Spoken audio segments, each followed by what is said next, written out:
अब तक आपने सुना रियांस के सख्त और बेरुखी बर्ताव से तंग आकर जोया तूफानी बारिश में कार से उतरकर भाग जाती है। अब आगे रियांस अपने घमंड में काफी देर कार में बैठा रहता है, लेकिन जब जोया वापस नहीं आती तो वे उसे ढूंढते हुए तेज बारिश में बाहर निकलता है।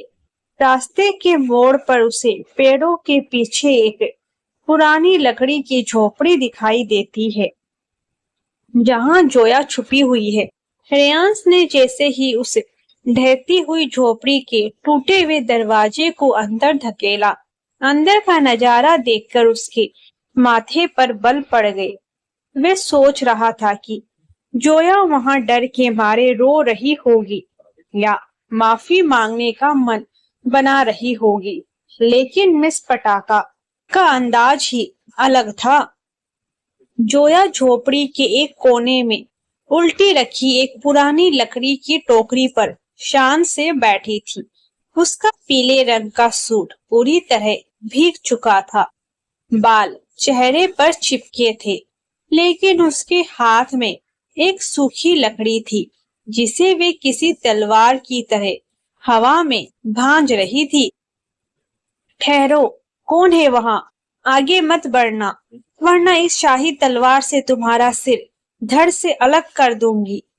जोया ने अंधेरे में आते हुए रेयांस की तरफ लकड़ी तानते हुए चिल्लाकर कहा।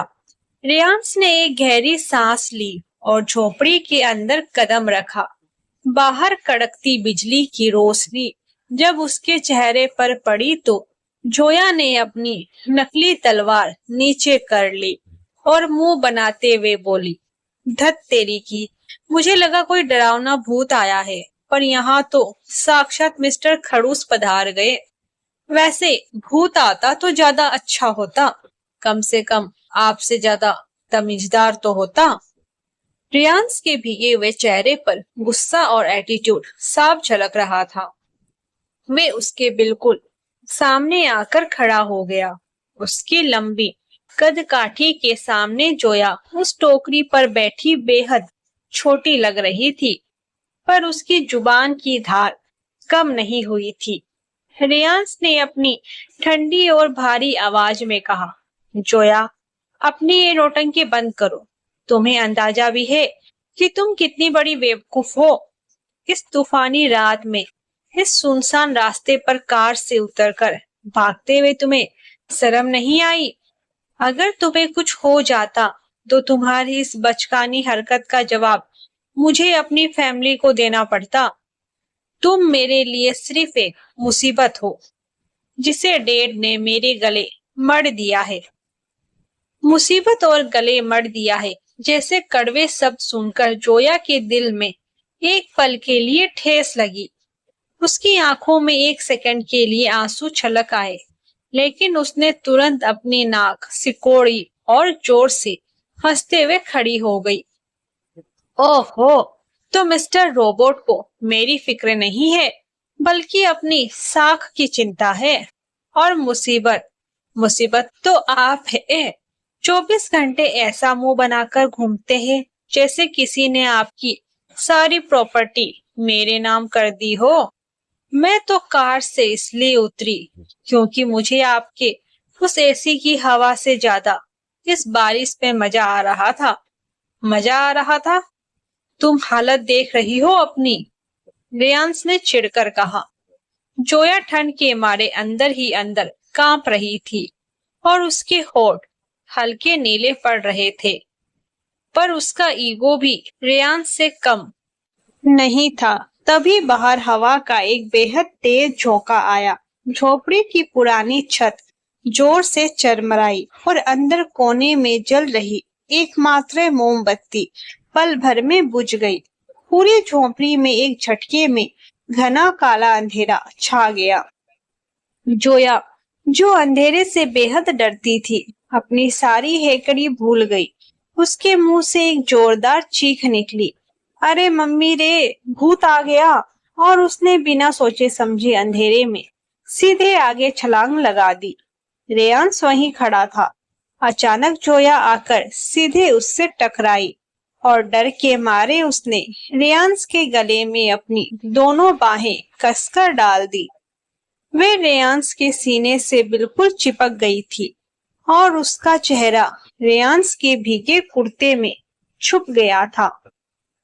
रेयांश इस अचानक हुए हमले से हैरान रह गया। उसका पूरा शरीर एक पल के लिए सुन्न हो गया।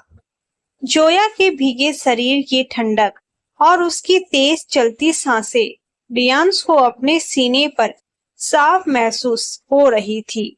उस घने अंधेरे और कड़कती बिजली के बीच रेयांश का दिल इतनी जोर से धड़का कि उसे लगा जोया उसकी धड़कन सुन लेगी। जोया, छोड़ो मुझे, ये क्या बदतमीजी है। रेयांश ने अपनी आवाज को सख्त बनाए रखने की नाकाम कोशिश करते हुए कहा, नहीं छोड़ूंगी, लाइट जलाओ पहले, मुझे अंधेरे से डर लगता है। प्लीज मिस्टर खड़ूस, कोई भूत पकड़ लेगा मुझे। जोया ने उसकी शर्ट को अपनी उंगलियों में और कसकर खींचते हुए कहा। उसकी आवाज में इस वक्त एक अजीब सी मासूमियत और घबराहट थी। रेयांश ने अपना हाथ पैंट की जेब में डाला और फोन की टॉर्च ऑन की। जैसे ही झोपड़ी में रोशनी हुई, जोया को होश आया कि वे वहां है। उसने तुरंत रेयांश को धक्का दिया और 2 कदम पीछे हट गई। उसका चेहरा शर्म के मारे लाल हो चुका था, लेकिन अपनी बात छुपाने के लिए वे तुरंत बोली, वो दरअसल मैं देखना चाहती थी कि आपकी शर्ट का कपड़ा असली है या नकली। वैसे क्वालिटी अच्छी है। रेयांश ने उसे एक तीखी नजर से घूरा। मैं समझ गया था कि ये लड़की सिर्फ अपनी कमजोरी छुपाने के लिए बकवास कर रही है। उसने फोन को एक लकड़ी के तख्ते पर टिकाया, जिससे पूरी झोपड़ी में रोशनी फैल गई। रेयांश ने देखा कि जोया ठंड से थर-थर कांप रही थी। उसने बिना कुछ कहे अपने कंधे पर टंगा लेदर का जैकेट उतारा और जोया की तरफ बढ़ा दिया।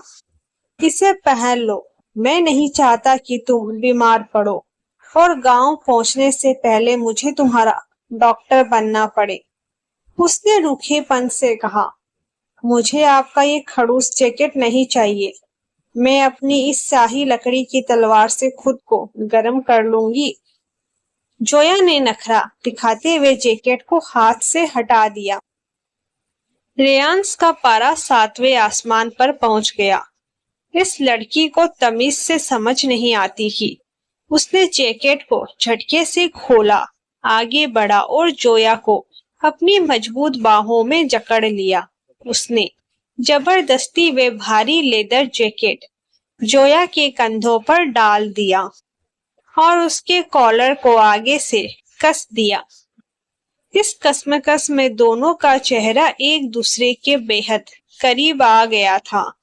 रेयांश की गर्म सांसें जोया के गले को छू रही थी और जोया की बड़ी बड़ी आंखें रेयांश के कड़क चेहरे पर टिक गई थी। मैंने कहा ना, चुपचाप इसे पहनो, मुझे नखरे बर्दाश्त करने की आदत नहीं है। रेयांश ने उसके चेहरे के पास आकर रोबदार आवाज में कहा। जोया इस बार चाहकर भी कुछ नहीं बोल पाई। रेयांश ने इस रफ एंड टफ अंदाज में उसकी बोलती बंद कर दी थी। वे चुपचाप जैकेट के अंदर सिमट गई। रेयांश पीछे हटा और झोपड़ी के दूसरे कोने में पड़ी सूखी लकड़ियों और पुराने अखबारों को इकट्ठा करने लगा। उसने अपने महंगे लाइटर से आग जलाई और देखते ही देखते झोपड़ी में एक सुखद गर्माहट फैल गई। रेयांश आग के एक तरफ बैठ गया और जोया दूसरी तरफ बैठ गई। दोनों के बीच आग की लपटें फूट रही थी और उनके बीच का एटीट्यूड भी उतना ही गर्म था।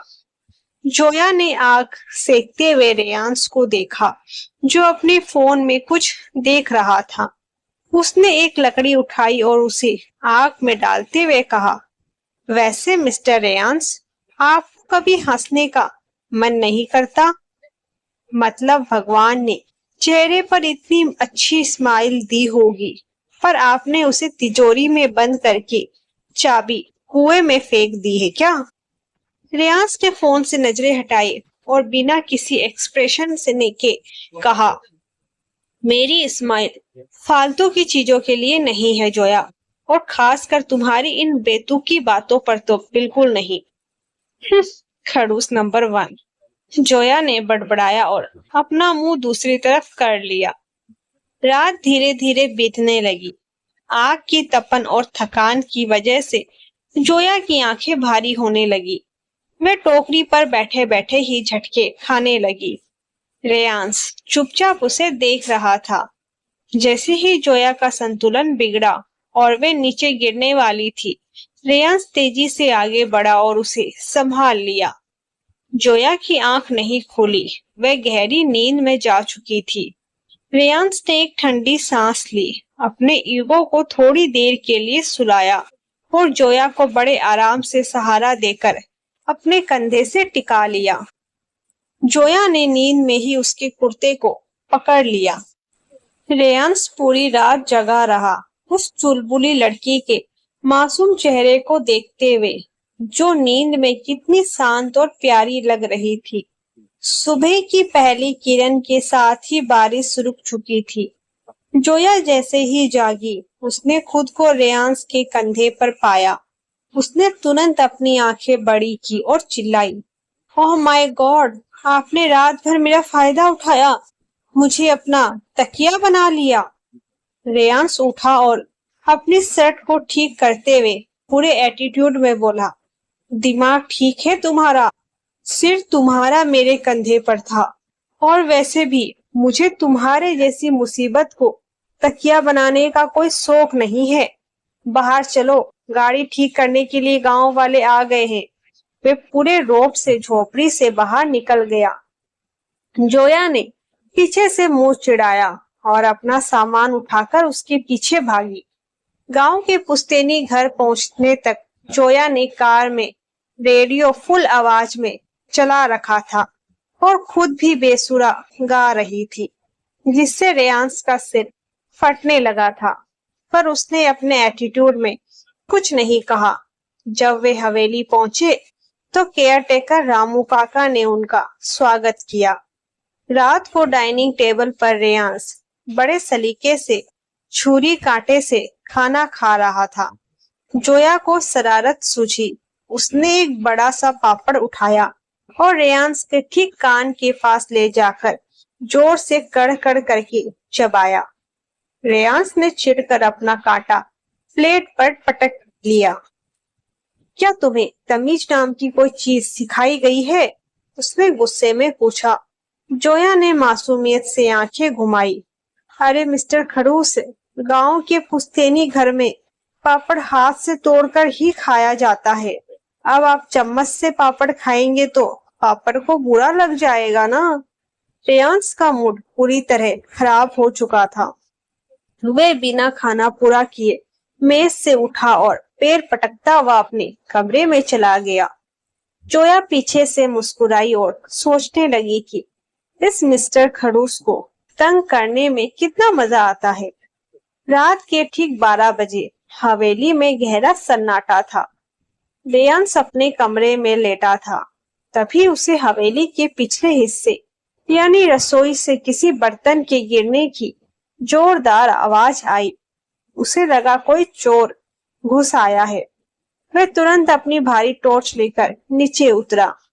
वह दबे पांव रसोई के पास पहुंचा और टॉर्च की रोशनी सीधे अंदर मारी। वहां का नजारा देखकर रेयांस दंग रह गया। वहां कोई चोर नहीं था, बल्कि हमारी मिस पटाखा जोया थी, जो आधी रात को रसोई की ऊंची अलमारी पर चढ़कर अपनी जीभ बाहर निकाले छुपे हुए आम के अचार के मर्तबान को निकालने की पूरी कोशिश कर रही थी। तुम आधी रात को यहाँ क्या तमाशा कर रही हो? जोया अचानक आई।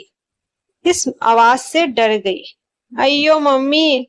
उसका पैर अलमारी से फिसल गया और वे सीधे नीचे की तरफ गिरी, लेकिन जमीन पर गिरने के बजाय वे ठीक समय पर आगे बढ़े रेयांस की मजबूत और चौड़ी बाहों में जा गिरी।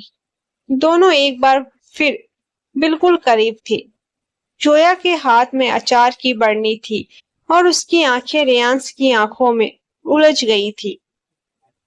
रेयांश का एटीट्यूड और गुस्सा अभी भी उसके चेहरे पर था, पर उसकी पकड़ जोया की कमर पर और भी मजबूत हो गई थी। क्या आधी रात के इस अचार मिशन और इस नजदीकी के बाद रेयांश का एटीट्यूड थोड़ा पिघलेगा, या जोया अचार की बरनी रेयांश के सिर पर मारकर हवेली में कोई नया धमाका खड़ा कर देगी? ये जानने के लिए मिलते हैं अगले भाग में। तब तक के लिए राधे राधे।